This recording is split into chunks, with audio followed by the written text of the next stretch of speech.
ଏବେ ଦର୍ଶକ ବନ୍ଧୁ ତୋ ପାଇଁ ସିରିଏଲରେ ଆପଣମାନେ ଆଜି ଦେଖିବାକୁ ପାଇବେ ଯେତେବେଳେ ଚିକି ବନେଇଥିବା କ୍ଷୀରିକୁ ସମସ୍ତେ ଖାଉଥିବେ ସେତେବେଳେ ସେଠି ଚିକି ଆସି କହିବେ ରହିଯାଅ, ଏ କ୍ଷୀରି କେହି ବି ଖାଅନି, ଏ କ୍ଷୀରିରେ ବିଷ ମିଶିଛି। ଏ କଥା ଶୁଣି ସମସ୍ତେ ପୁରା ଆଶ୍ଚର୍ଯ୍ୟ ହୋଇଯିବେ।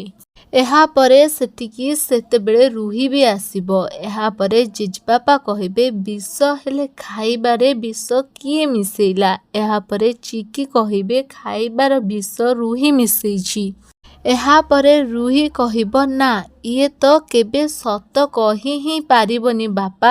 ଏହାପରେ ଚିକି କହିବ ଠିକ୍ ଅଛି, ତୁ ଏମିତିରେ ମାନିବୁନୁ ନା, ମୋତେ ବି ଜଣା ଅଛି ତତେ କେମିତି ମନେଇବାକୁ ପଡ଼ିବ।